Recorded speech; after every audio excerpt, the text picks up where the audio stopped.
पिछले भाग में हमने गुलामगिरी का अध्याय 6 पढ़ा। आज हम गुलामगिरी का अध्याय 7 पढ़ने जा रहे हैं, जो कि ब्रह्मा, ताड़ के पत्तों पर लिखने का रिवाज, जादू मंत्र, संस्कृत का मूल, अटक नदी के उस पार जाने पर रोक, प्राचीन काल में ब्राह्मण लोग घोड़ी आदि जानवरों का मांस खाते थे, पुरोहित, राक्षस, यज्ञ, बाणासुर की मृत्यु, अछूत, परवारी, धागे की गेंठली का निशान, मूल मंत्र, महार, शूद्र, कुलकर्णी, कुंभी, कुनबीन, शूद्रों से नफरत, अस्पर्शनीय भाव, मांगल्य या सोड़वे, धर्मशास्त्र, मनु, पुरोहित, पुरोहितों की पढ़ाई लिखाई का परिणाम, प्रजापति की मृत्यु, ब्राह्मण आदि के संबंध में है। तो हम शुरू कर रहे हैं अब धोनीराव और ज्योतिराव के बीच की बातचीत। धोनीराव। वामन की मृत्यु के बाद उपाध्यायों का मुखिया कौन हुआ? ज्योतिराव। वामन की मृत्यु के बाद उन लोगों को महान कुलीन मुखिया की नियुक्ति करने के लिए समय ही नहीं मिला होगा। इसलिए ब्रह्मा नाम का एक चतुर चालाक दफ्तरी था, वही सारा राज्य शासन संभालने लगा। वह बहुत ही कल्पना बहुदर था। उसको जैसे जैसे मौका मिलता था वह उस तरह के काम करके अपना मतलब साध लेता था। उसके कहने पर, उसकी बात पर लोगों का बिल्कुल ही विश्वास नहीं था। इसलिए उसको चौमुहा कहकर पुकारने का प्रचलन चल पड़ा। मतलब यह है कि वह बहुत ही चतुर, हठीला, धूर्त, दुस्साहसी और निर्दयी था। धोनीराव। ब्रह्मा ने सबसे पहले क्या किया होगा? ज्योतिराव। ब्रह्मा ने सबसे पहले ताड़ वृक्ष के सूखे पत्तों पर किले से कुरेदकर लिखने की तरकीब खोज निकाली और उसको जो कुछ ईरानी जादू मंत्र और जो कुछ व्यर्थ की नीरस कहानियां याद थी, उनमें से कुछ कहानियां उसमें मिलाकर उन सब का उसने उस काल की सर्वकृत, जिसका अंश ब्रंथ संस्कृत शब्द है, चालू भाषा में आज के पारसी बयती जैसी छोटी छोटी कविताओं, छंद की रचना की और सबका सार तार वृक्षों के पत्रों पर लिख दिया गया। बाद में इसकी बहुत प्रशंसा भी हुई। उसी की वजह से ही यह धारणा प्रचलित हुई कि ब्रह्मा के मुंह से ब्राह्मणों के उपन्यासों सहित जादू मंत्र विद्या का प्रादुर्भाव हुआ। इस समय उपाध्याय लोग बिना भोजन पानी के मरने लगे। इसी की वजह से वे लोग लुके छिपे ईरान में भाग गए। इसके बाद उन्होंने यह नियम बना लिया कि अटक नदी या समुंदर को लांघकर उस पार किसी को नहीं जाना चाहिए, और इसका उन्होंने पूरा बंदोबस्त कर लिया था। धोनीराव। फिर उन्होंने उस जंगल में क्या क्या खाकर अपनी जान बचाई? ज्योतिराव। फिर उन्होंने वहां के पेड़ों के फल, फूल, पत्ती, कंदमूल और उस जंगल में रहने वाले कई तरह के पंछी और जानवरों को ही नहीं, बल्कि अंत में कई लोगों ने अपनी पालतू घोड़ी की भी हत्या करके उन्हें भून करके खाया और अपनी जान बचाई। इसलिए उनके रक्षक उन्हें भ्रष्ट कहने लगे। बाद में उन पंडों ने कई तरह की कठिनाइयों में फंस जाने की वजह से कई तरह के जानवरों के मांस खाए, लेकिन जब उन्हें इस बात की लज्जा आने लगी, तब उन्होंने किसी भी प्रकार का मांस खाने पर रोक लगा दी होगी। लेकिन जिन ब्राह्मणों को पहले से ही मांस खाने की आदत लगी थी, उस आदत को एकदम से छुड़ाना बड़ी मुश्किल बात थी। उन्होंने कुछ समय बीत जाने के बाद समय देखकर उस निम्न कर्म को दोष छिपाने के लिए पशुओं की हत्या करके उनका मांस खाने में सबसे बड़ा पुण्य मान लिया और खाने योग्य पशुओं की हत्या को पशु यज्ञ, अश्वमेध यज्ञ आदि प्रतिष्ठित नामों से संबोधित कर उनके बारे में उन्होंने अपने ग्रंथों में लिखकर रखा।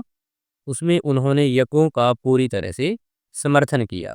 उनका धर्म अर्थात ब्राह्मण धर्म बाद में यज्ञों का धर्म भी कहलाया। उनके यज्ञ पूरी तरह से हिंसक ही थे।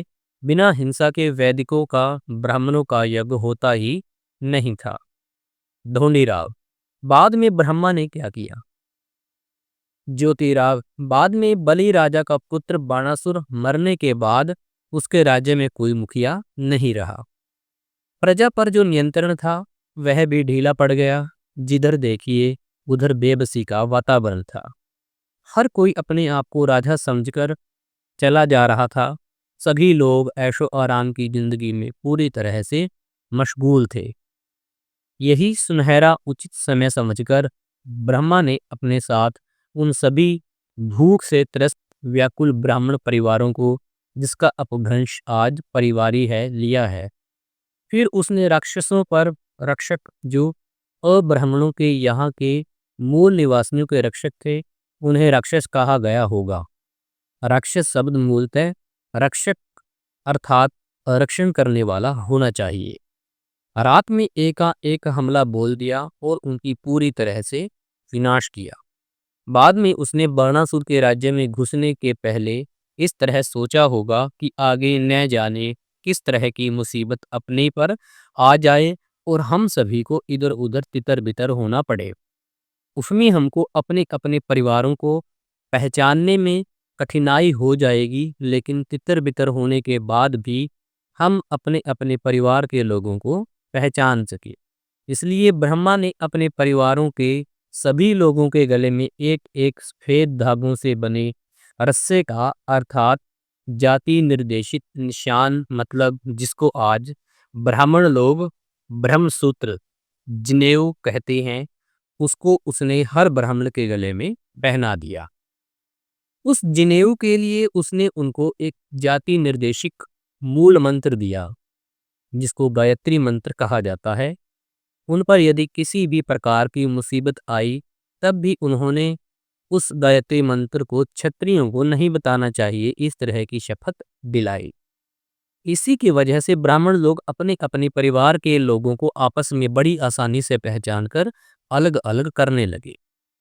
ढूंढीराव, उसके बाद ब्रह्मा ने और क्या क्या किया? ज्योतिराव, बाद में ब्रह्मा ने अपने उन सभी पारिवारिक ब्राह्मणों को साथ में लेकर बाणासुर के राज्य में हमला किया, घुसपैठ की।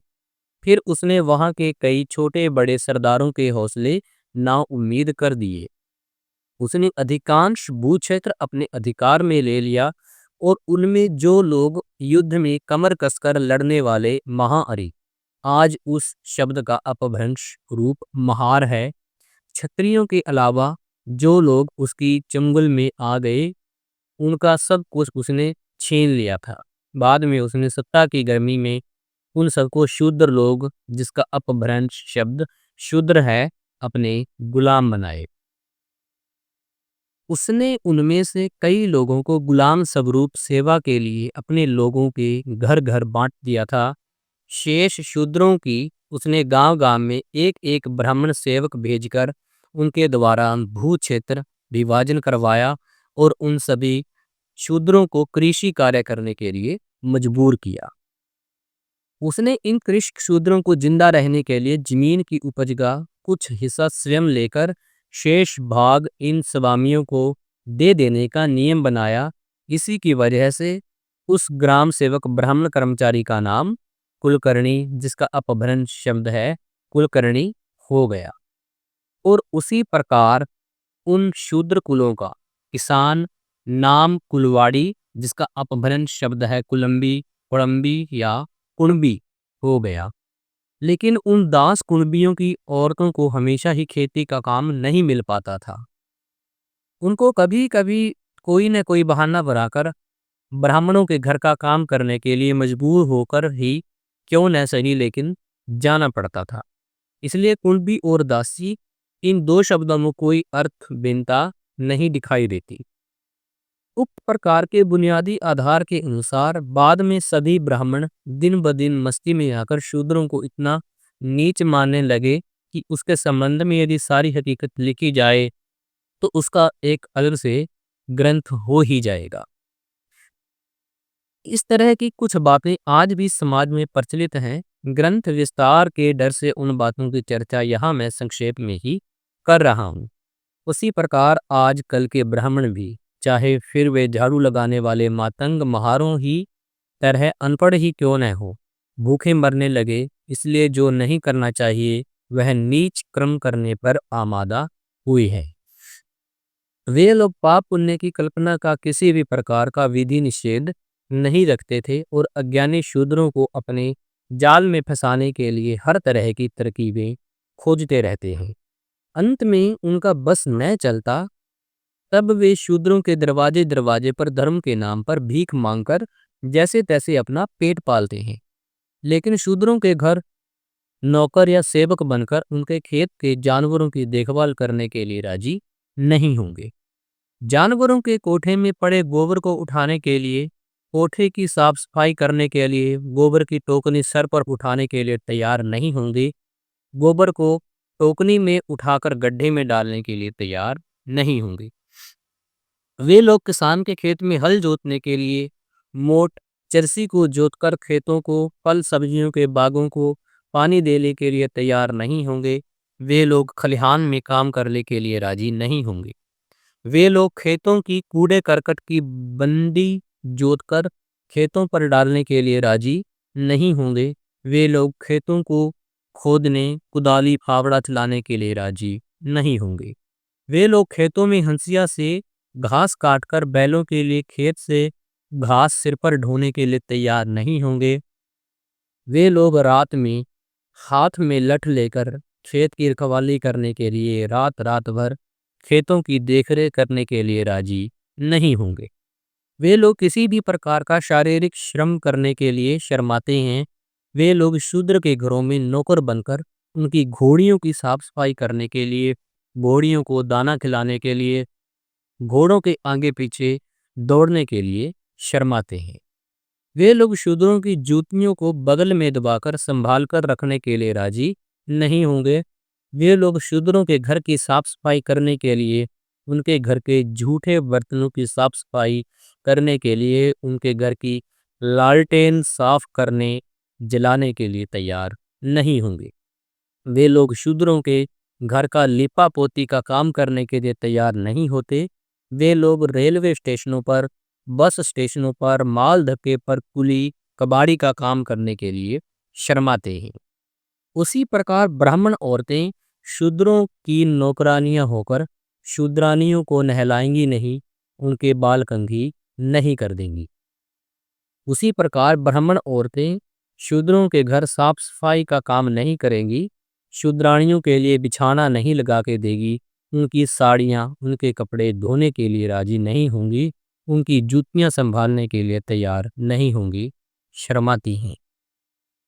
फिर जब वे महार लोग अपने शूद्र भाइयों को ब्राह्मणों के जाल से मुक्त करने की इच्छा से ब्राह्मणों से प्रतिवाद करने लगे, उन पर हमले करने लगे, तब सभी ब्राह्मण लोग शूद्रों से इतनी नफरत करने लगे कि वे शूद्र का छुआ हुआ भोजन भी खाने से इनकार करते थे।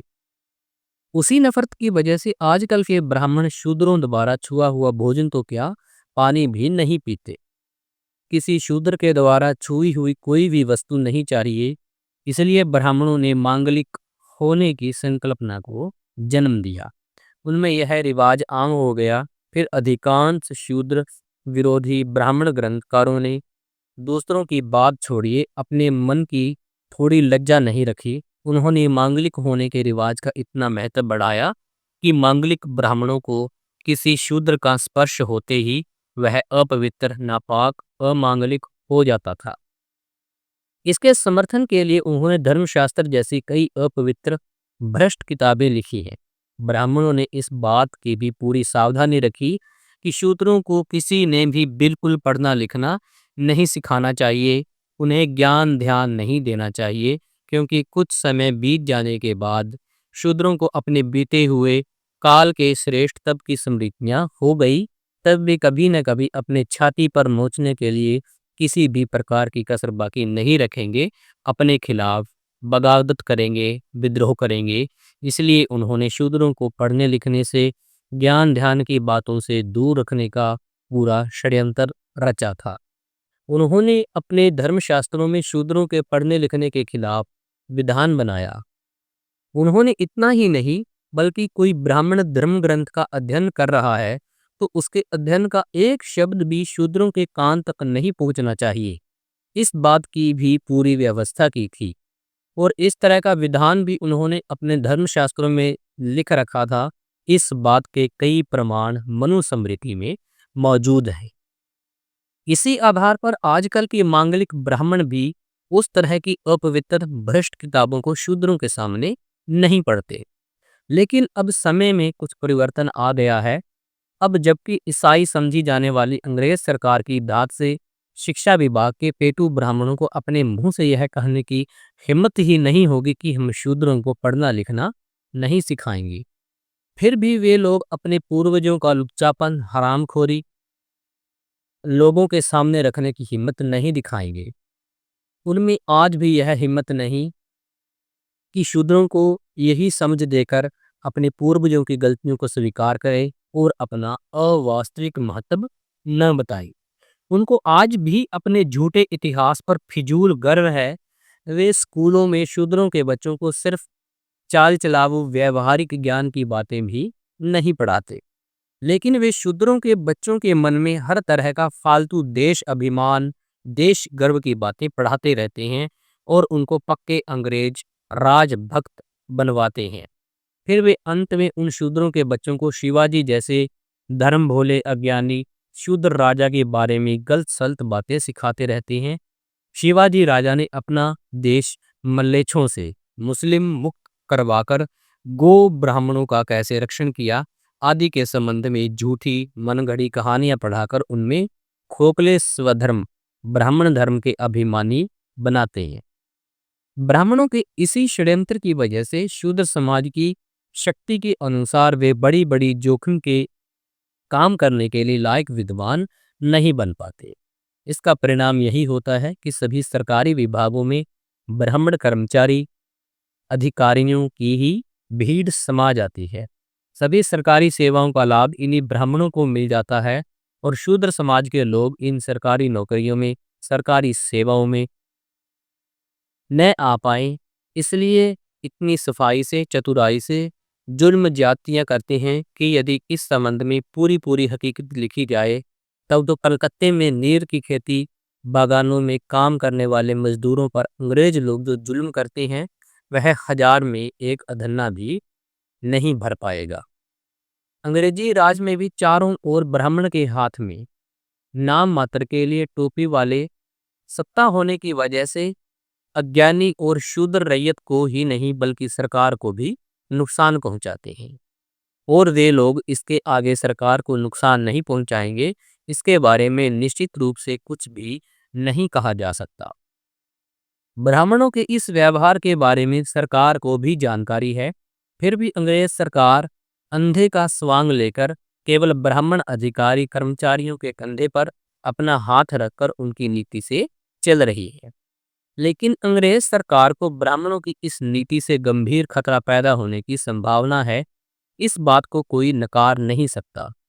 तात्पर्य ब्रह्मा ने यहाँ के मूल क्षेत्रवासियों को अपना गुलाम बना लेने के बाद वह इतना मस्ती में चढ़ गया था कि महाअरियों ने उपहास करने की दृष्टि से उसका नाम प्रजापति रखा था।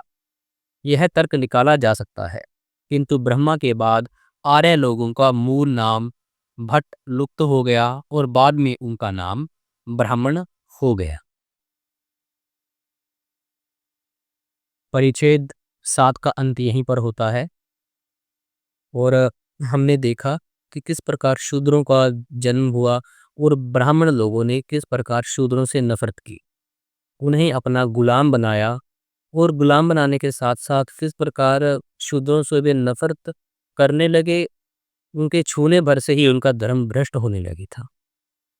यहाँ हम देखते हैं कि किस प्रकार ब्राह्मणों के द्वारा शूद्रों की उत्पत्ति की गई, शूद्रों को अपने घरों में काम करवाया और शूद्रों की पत्नियों को, उनके बच्चों को अपने घरों में काम करने के लिए वे लोग बाध्य करते थे और इस प्रकार शूद्रों को जन्म से ही जो आगे आने वाले जो उनके बच्चे थे, जो उनकी औलादें थी, उनको अपने नीचे काम करने के लिए बाध्य किया जाने और उन्हें इतना भी मालूम नहीं था कि हमारी उत्पत्ति आखिर किस प्रकार हुई है। और इस प्रकार हम देखते हैं कि ब्राह्मण लोगों ने शूद्रों को पढ़ने से किस प्रकार रोक दिया था।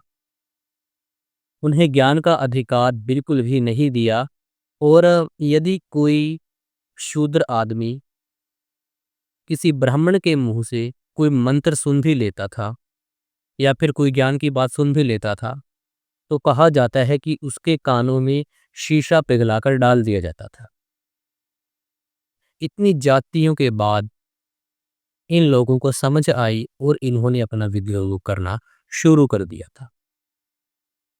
तो दोस्तों, आप अच्छे से इस अध्याय 7 को सुनना और देखना कि किस प्रकार लोगों के साथ ज्यादतियां हुई और कुछ लोग समाज के ऊपर के तबके पर बैठ गए और कुछ लोगों को उस ऊपर के तबके की सेवा के लिए नीचे दबा दिया गया, जिनको शूद्र कहा गया। दोस्तों, हम आपसे रिक्वेस्ट करते हैं कि आप हमारे चैनल को सब्सक्राइब करना ना भूलें, क्योंकि आने वाला हर अध्याय हम इसी चैनल पर डाल रहे हैं। इस वीडियो को आगे शेयर कीजिए, हमारे चैनल को सब्सक्राइब कीजिए और आप कमेंट करके अपनी राय हम तक जरूर पहुंचाइए। आप सभी का बहुत बहुत शुक्रिया, बहुत बहुत धन्यवाद।